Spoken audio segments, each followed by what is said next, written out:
Investir dans l'immobilier de façon halal, sans riba et à partir de quelques centaines d'euros, c'est accessible aujourd'hui en France. On va voir dans cette vidéo en détail comment investir dans les SCPI, une solution qui permet de faire fructifier votre argent de façon halal, toucher des loyers, mais on va voir à la fois les avantages et les inconvénients, donc restez bien jusqu'au bout. Et si jamais vous en avez marre de regarder des vidéos à la chaîne sur les investissements et que vous voulez vraiment passer à l'action, n'hésitez pas à prendre rendez-vous, le lien est sous la vidéo. On fera un point de 45 minutes ensemble et on verra quelles sont les solutions d'investissement halal à 100% qui vous permettra de faire fructifier votre argent et atteindre vos objectifs plus rapidement. Que ça soit générer des revenus complémentaires, faire le hash, partir en bas, acheter une maison cash ou sans riba. Toutes ces solutions, on va les voir ensemble et on mettra en place une stratégie adaptée à votre situation. En attendant, commençons sur le principe de SCPI. Si vous en avez jamais entendu parler, restez bien jusqu'au bout. C'est quoi la SCPI? C'est une société qui va nous permettre d'investir dans de l'immobilier. Donc les investisseurs vont acheter des parts de la SCPI. Donc, par exemple, vous, moi et des centaines d'autres investisseurs à travers la France. La SCPI, elle va collecter nos fonds et elle va les mutualiser pour acheter des immeubles. Ça peut être des immeubles, des locaux, des bureaux, des commerces, des entrepôts qu'elle va mettre en location. Cette mise en location va permettre de générer des loyers et ces loyers nous seront redistribués à nous investisseurs en fonction de votre investissement. Si vous avez mis 500 euros, vous aurez une part des loyers sur 500 euros. Si vous avez mis 500 000 euros, vous aurez une part sur 500 000 euros. Donc ce sera vraiment corrélé à votre investissement. Donc on va voir ça dans le détail. C'est ça une SCPI. Une SCPI, c'est une société civile de plateforme immobilier.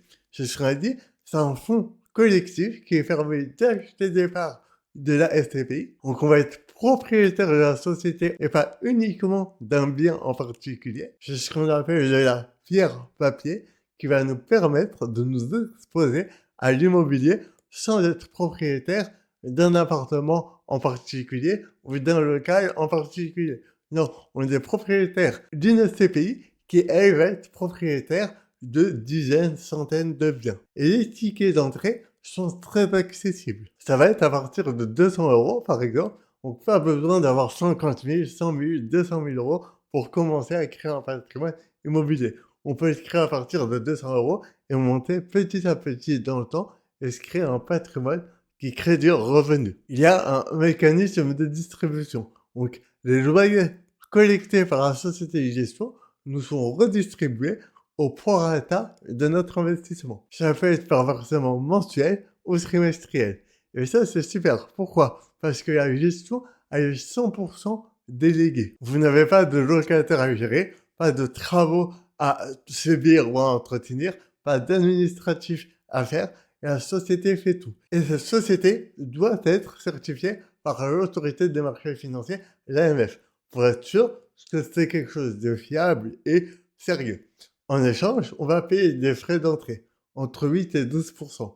Ces frais, c'est ce que vous auriez fait vous-même si vous aviez géré le parc immobilier. Donc ça peut être les frais qui vont couvrir les différents entretiens, les frais de gestion, les frais administratifs, etc. Donc en échange de ces frais, vous n'avez rien à faire. Le rendement moyen est entre 4 et 5% brut.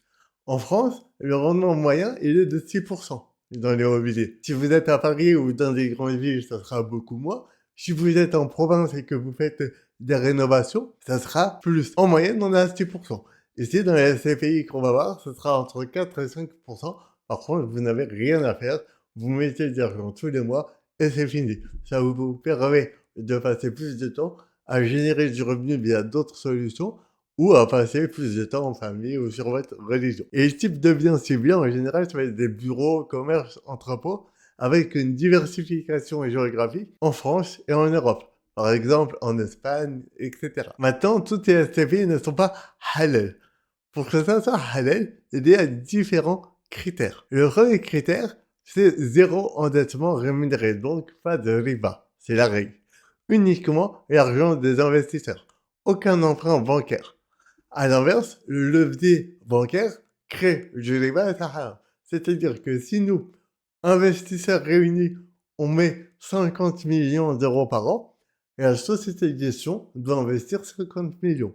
Si on met 10 millions, elle doit investir 10 millions. Elle ne peut pas aller voir la banque pour faire le levier et emprunter la différence. La conséquence, c'est que la croissance est plus lente, parce que forcément, on peut acheter uniquement les biens en fonction de ce que nous, investisseurs, on va mettre. Le rendement est structurellement plus faible. Forcément, vu qu'il n'y a pas d'effet de levier, on ne peut pas aller chercher des rendements plus importants comme ce que font d'autres CPI qui ont une structure non halal avec des crédits ribaoui.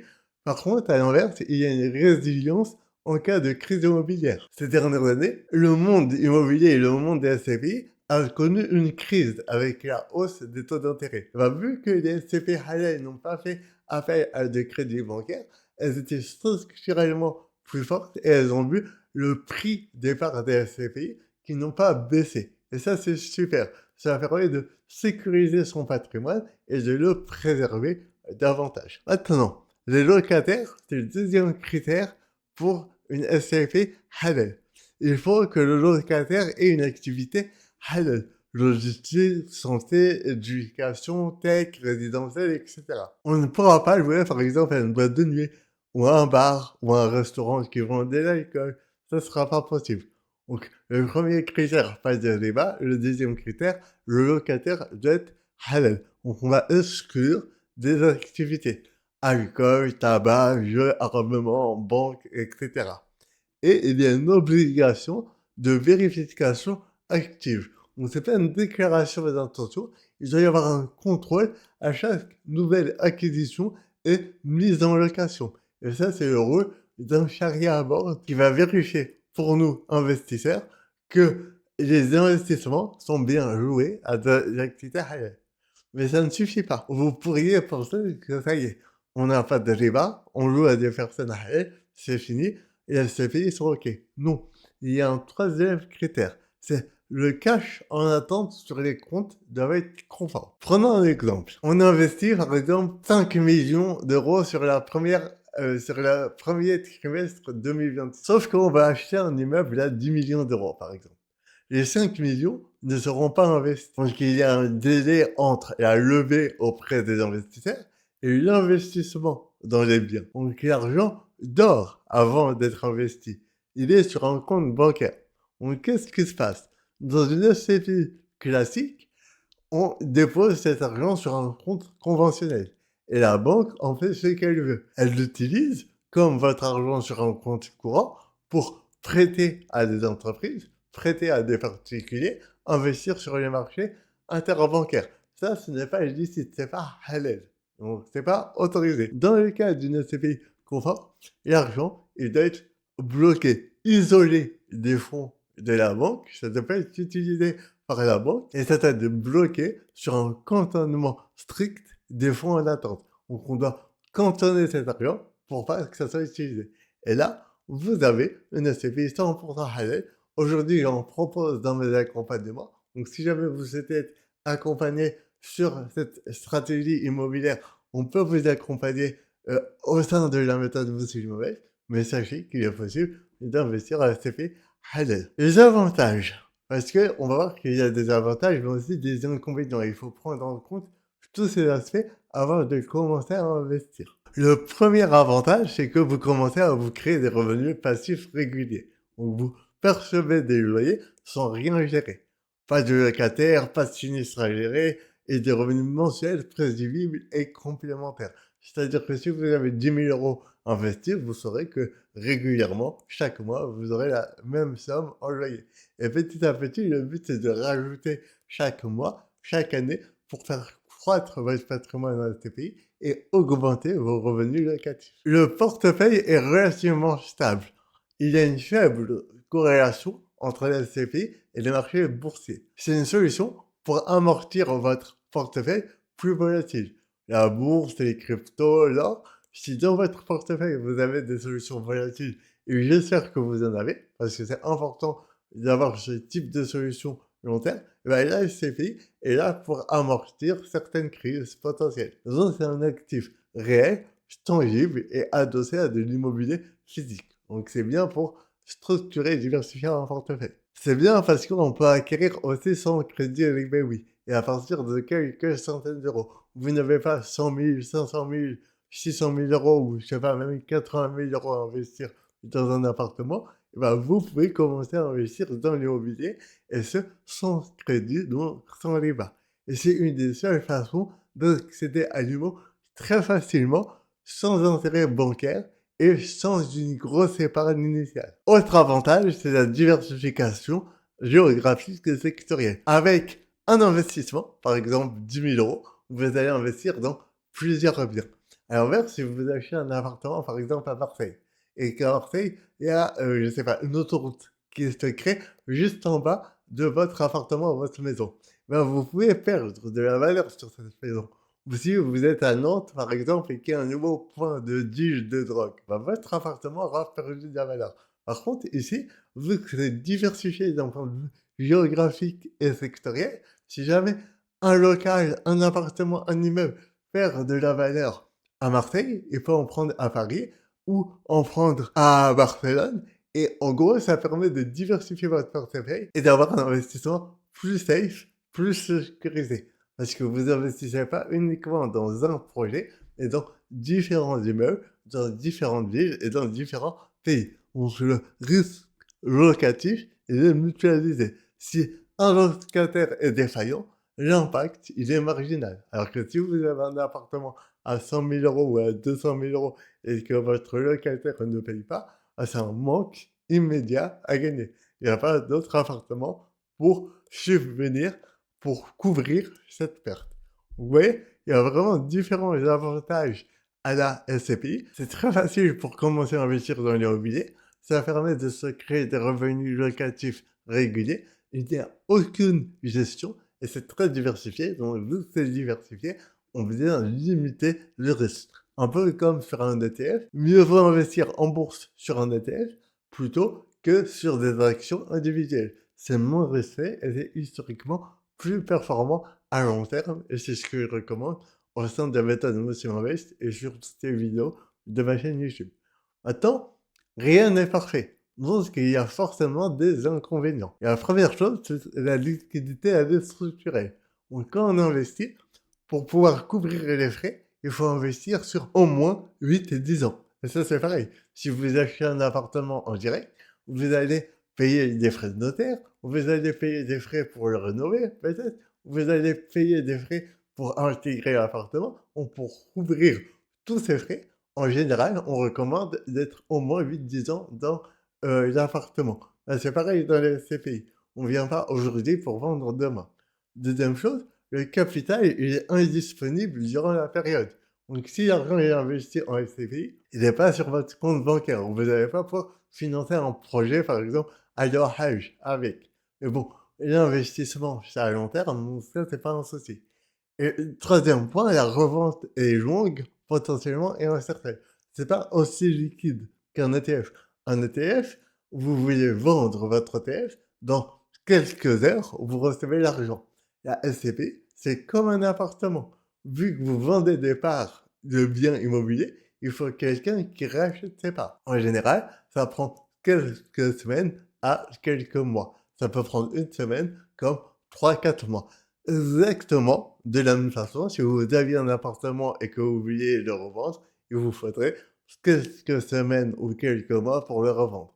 Donc c'est moins liquide que les ETF, l'or, la crypto-monnaie ou d'autres types de solutions d'investissement que vous pouvez revendre en quelques heures. Allez, donc les SCPI, ça rapporte entre 4 et 5% brut, alors que les ETF halal long terme rapportent entre 7 et 10% annualisé. Mais attention, ça a un objectif différent dans une stratégie patrimoniale. Je ne vous dis pas qu'il ne faut pas investir en SCPI parce qu'il y a moins de rendement. Mais je vous dis qu'il y a moins de rendement. Donc, si votre objectif, c'est de chercher de la performance long terme, la SCPI, ça ne sera pas forcément adapté. Ça n'a pas été la priorité pour maximiser le capital. On va voir juste après, elle a une utilité dans un portefeuille, mais pas forcément à 100%. Si vous avez 20, 30, 50, 100 000 euros à investir, Si vous avez juste 500, 600 par mois ou même 200 euros par mois à investir, peut-être ce ne sera pas pertinent de tout mettre en SCPI. Ensuite, la fiscalité elle est très pénalisante en France. C'est le revenu foncier, en fait. Et donc, le revenu foncier, c'est votre taux marginal d'imposition. Donc, vous savez que chaque année, vous payez des impôts et il y a différents taux marginaux d'imposition. Ça peut être 0%, 11%, 30%, 41%, etc. Et bien ça va venir jouer sur la SCPI. Parce qu'on va prendre 17,2 de prélèvements sociaux, plus votre taux marginal d'imposition. Et ça peut aller jusqu'à 62,2%. Si vous êtes à un taux d'imposition de 45%, vous allez rajouter 17,2. À l'inverse, si vous payez 0% d'impôt, parce que vous avez une grande famille ou que votre épouse ou époux ne travaille pas, ben là, vous payerez uniquement 17%. Gardez en tête, et ça, on le fait dans l'accompagnement, il y a des montages d'optimisation possibles. On peut démembrer la part des CPI pour payer 0% d'impôt. Oui, c'est possible. J'ai plusieurs clients qui n'ont pas d'imposition sur la SCPI grâce à un montage de la SCPI en démembrement. Et il y a une autre façon d'investir en fonction du montant que vous allez avoir, c'est investir via une SCI à l'IS, en créant un impôt sur la société. Donc ça, on le fait pour les entrepreneurs ou pour les personnes qui ont un gros capital à investir. Donc, comme tout, aujourd'hui en France, on est fortement fiscalisé, mais si vous maîtrisez bien votre sujet, vous pouvez payer beaucoup moins d'impôts, voire aucun impôt. Mais en tout cas, le deuxième inconvénient, c'est que si vous le faites mal, si vous le faites tout seul, sans être formé au sujet de démembrement ou de SCI, vous payerez beaucoup d'impôts en fonction de votre tranche marginale d'imposition. Donc ça, gardez-le en tête. Et l'offre halal, elle est quasiment inexistante en France. Aujourd'hui, on a une seule SCPI. Ne confondez pas ISR, donc tout ce qui va être SCPI d'un point de vue environnemental et sociétal, avec halal. Non, ce n'est pas parce que c'est un investissement ESG, donc environnemental et social, que c'est halal. Ça peut être OK d'un point de vue environnemental, et ça c'est pareil pour la bourse également. Par contre, s'il y a de l'endettement ou des débats, on ne pourra pas investir dedans. Donc ça, gardez-le en tête. Et troisième point, les règles doivent être suivies. Donc on a vu qu'il y avait 3 règles pour investir de façon halal de la SCPI pour que ça soit charia compliant. Premièrement, pas de dette et oui. Deuxièmement, l'activité du locataire doit être halal. Troisièmement, les fonds doivent être bloqués durant la période avant investissement. Ça, c'est à vérifier. C'est pour ça qu'aujourd'hui, on a des CPI halal en France, mais c'est très faible en termes de quantité. Donc maintenant, pour faire un point, un verdict global, on va résumer.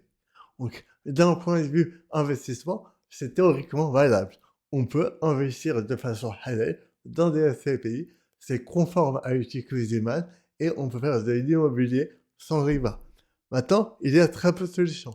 Mais ça ne veut pas dire qu'il ne faut pas passer à l'action, ça veut dire qu'il faut bien choisir votre SCPI. Si vous tapez sur Google, vous donnerez des centaines.